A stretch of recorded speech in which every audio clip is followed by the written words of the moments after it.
Hello అండి, welcome back to my channel.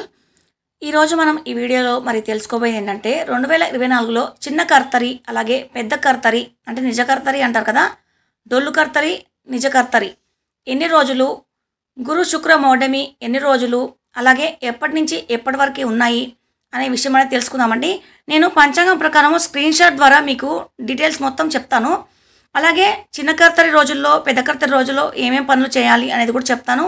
ఇంకా గురు శుక్ర మౌఢమి అంటే మూడవ దినాల్లో మనం చేయదగిన పనులేంటి, చేయకూడని పనులేంటి, అవన్నీ కూడా మనము తెలుసుకుందాము. దానికంటే ముందుగా నా ఛానల్ కనుక మీరు మొదటిసారి చూస్తున్నట్లయితే సబ్స్క్రైబ్ చేసి బెల్ ఐకాన్ని ఆల్ అని ట్యాప్ చేయండి. దాని ద్వారా నేను వీడియోస్ పోస్ట్ చేయగానే మీ దాకా నోటిఫికేషన్స్ వస్తాయి కాబట్టి వీడియో నేను పెట్టగానే మీరు చూడగలుగుతారు. కర్తరి, వాస్తు కర్తరి అంటే ఏంటో తెలుసుకుందామండి. సూర్యుడు మేషరాశికి చెందిన భరణి నక్షత్రం 4వ పాదంలో ప్రవేశించినది మొదలుకొని వృషభ రాశిలోని రోహిణి నక్షత్రము మొదటి పాదం దాటే వరకు గల మధ్య కాలాన్ని కర్తరి అని అంటారు. అంటే భరణి 4వ పాదము, కృత్తిక 4 పాదాలు, రోహిణి మొదటి పాదము, మొత్తం 6 పాదాల్లో సూర్యుడు ఉన్న కాలము కర్తరి కాలం అని అంటారు. దీన్నే కర్తర అని కూడా మనం వాడుక భాషలో అంటాం కదా. కర్తరి నక్షత్ర కాలంలో సూర్యుడు నిప్పులు చెరుతూ ఉంటాడండి. అంటే మనకి ఎండలు అనేవి ఎక్కువ అవుతాయి అన్నమాట.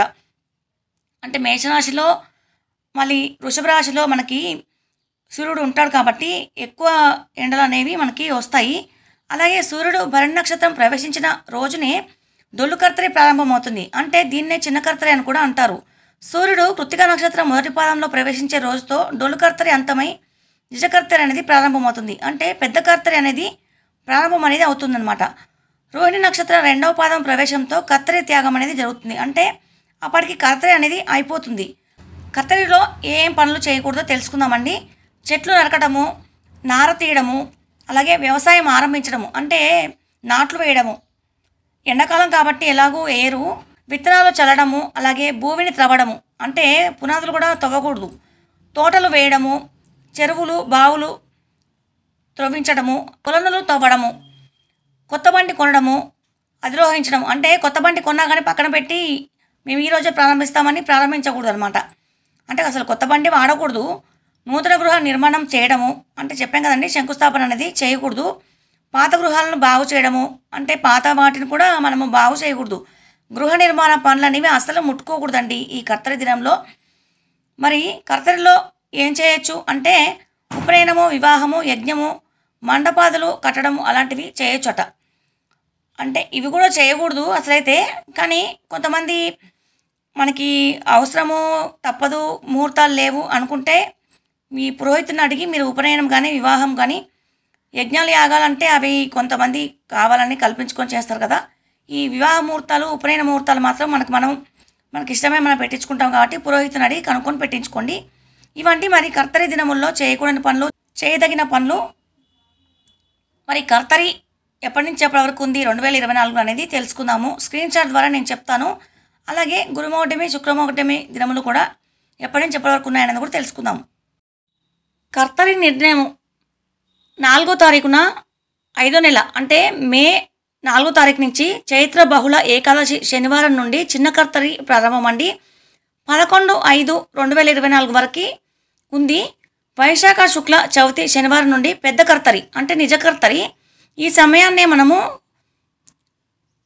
కర్ర మట్టి పనులు అనేది చేయకూడదు. చిన్న కర్తరిలో కొన్ని పనులు చేయవచ్చు. పెద్ద కర్తరిలో గృహ సంబంధమైన కర్ర మట్టి పనులు చేయరాదు. అంటే స్లాబ్లు వేసుకోవచ్చు అని ఇచ్చారు. నేను ఇందాక చెప్పాను, మీకు ఇక్కడ ఒక పంచాంగం ప్రకారం చెప్తున్నాను. గురుమౌఢ్యమి ఎప్పుడు ఉందనేది తెలుసుకుందాము. మూఢమి 7వ తారీఖు నుంచి అంటే మే నెల 7వ తారీఖు నుంచి చైత్ర బహుళ చతుర్దశి మంగళవారం నుంచి 7వ తారీఖున 6వ నెల అంటే జూను 2024 వరకు జ్యేష్ఠ శుక్ల పాడ్యమి వరకు అంటే శుక్రవారం వరకు గురుమూఢం అనేది ఉందండి. మరి శుక్రమూఢమి ఎప్పటి నుంచి అంటే 28వ తారీఖు నుంచి అంటే ఏప్రిల్ 28వ తారీఖు నుంచి మనకి శుక్రమూఢం అనేది ప్రారంభమవుతుంది. చైత్ర బహుళ చవితి ఆదివారము నుండి 8వ తారీఖు 7వ నెల అంటే జూలై వరకు 2024 ఆషాఢ శుక్ల చదియ సోమవారం వరకు శుక్రమూఢం అనేది ఉంది. చూసారు కదండి. మరి ఇంకా శుక్రమూఢమి ఎప్పటి నుంచి ఎప్పటి వరకు ఉందని తెలుసుకుందాము. 18/3/2025 ఫాల్గుణ బహుళ చవితి మంగళవారము నుండి అంటే మనకి నెక్స్ట్ ఇయర్ కూడా ఉంది 28 3వ తారీఖున 2025 ఫాల్గుణ బహుళ చతుర్దశి శుక్రవారం వరకు శుక్రమూఢమే ఉంది. అంటే ఎక్కువ రోజులు లేదు నెక్స్ట్ ఇయర్. కానీ మనకి ఈ నెలలో మాత్రము చూడండి శుక్రమూఢమి మనకి 28వ తారీఖు నుంచే మొదలుకొని ఉంది. అంటే గురు శుక్రమూఢమి 2 ఒకటే, మనకి మధ్యలో గురుమూఢం అనేది వచ్చింది. అంటే మనకి ఎప్పటి నుంచి ఉన్నట్టు ఏప్రిల్ 28వ తారీఖు నుంచి మనకి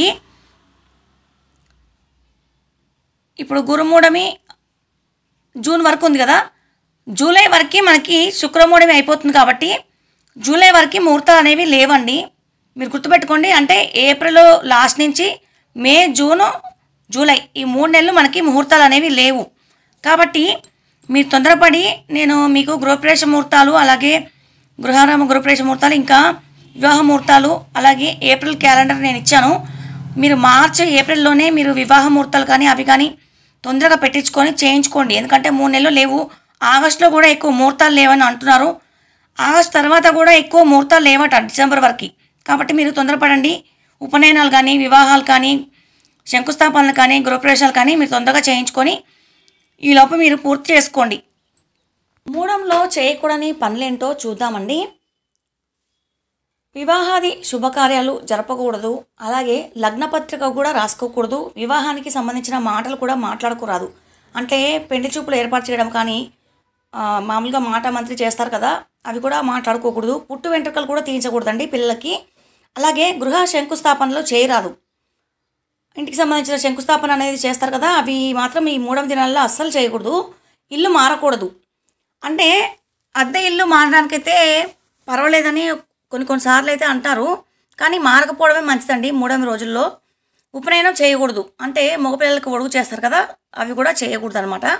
ఇంకా యజ్ఞాలు, మంత్రానుష్ఠానము, విగ్రహ ప్రతిష్టలు, వ్రతాలు కూడా చేయకూడదు. ఇప్పుడు వ్రతాలు ఏమన్నా చేయాలనుకుంటారు అనుకోండి, మామూలుగా సంకల్పించుకొని అనుకుంటారు. అంటే సత్యనారాయణ స్వామి వ్రతం కానీ, ఏదైనా మామూలుగా వ్రతాలు ఉంటాయి కదండి, వైభవ లక్ష్మీ వ్రతం కానీ, ఇంకే కుబేర వ్రతం కానీ, ఏవైనా అలాంటివి చేయకూడదు అనమాట 3వ దినాల్లో. ఇక నూతన వధువు ప్రదేశము, నూతన వాహనం కొనడము అవి కూడా పనికిరాదు. ఇంకా బావులు తవ్వించడము, బోరింగ్ వేయించుకోవడము, చెరువులు కూడా తవ్వించకూడదని పెద్దలు చెప్తున్నారండి, మామూలుగా పండితులు. ఇక్కడ వేద విద్య ఆరంభము, అంటే పిల్లల్ని మగపిల్లల్ని ఒడుగు చేసిన తర్వాత వేద విద్య కోసమని మామూలుగా వేస్తారు కదా పాఠశాలల్లో. వేద విద్య ఇప్పుడు ఫ్రీగా చెప్తున్నారు కదా కొన్ని చోట్ల. అంటే మట్టపల్లిలో కానీ, లేకపోతే ఇంకా చిల్లంచెర్లలో కూడా ఒకటి ఉందండి, అందులో ఇంకా వైరాలో కూడా ఒకటి ఉంది. అట్లా కొన్ని చోట్ల ఉన్నాయి. అట్లా అంటే తిరుపతిలో కానీ, మనకి విజయవాడలో కానీ అట్లా చెప్తారు. అట్లా కూడా పిల్లల్ని వేయకూడదు అనమాట 3వ రోజుల్లో. మీరు ముందే వేసుకోండి, అందుకని చెప్తున్నాను. పిల్లలకి, ఆడపిల్లలకు కూడా చెవులు కుట్టించకూడదు. ఎందుకంటే ఫస్ట్ టైం చేస్తున్నారు కాబట్టి పిల్లలకి చెవులు కుట్టించడం అట్లాంటివి కూడా చేయకూడదు అనమాట. నూతన వ్యాపార ఆరంభాలు కూడా చేయకూడదు. అంటే వ్యాపారము ప్రారంభించడం కానీ, ఇంకా వ్యాపారానికి ముహూర్తం పెట్టించుకోవడం కానీ అట్లాంటివి ఏవి చేయకూడదండి. ఇవన్నీ మరి 3వ రోజుల్లో ఏం చేయకూడదు అంటే ఈ పైన చెప్పినవన్నీ మీరు చేయకూడదనమాట. కాబట్టి ఈ కర్తరి రోజుల్లో, అలాగే గురుమూఢమి, శుక్రమూఢమి రోజుల్లో నేను పైన చెప్పిన కార్యక్రమాలు అనేవి చేయకుండా మీరు కొన్ని ముందే పెట్టుకోవడం మంచిదండి. ఎందుకంటే మనకి చెప్పాను కదా 3 నెలలు వచ్చాయి, కాబట్టి మీరు జాగ్రత్తలు తీసుకుంటే మంచిది. ఇదండి మరి ఈ వీడియో. మీకు నచ్చితే లైక్ చేయండి, షేర్ చేయండి, సబ్స్క్రైబ్ చేయడం మర్చిపోకండి. ఈ వీడియో చూసినందుకు ధన్యవాదాలు. మరొక వీడియోతో మీ ముందుంటానండి.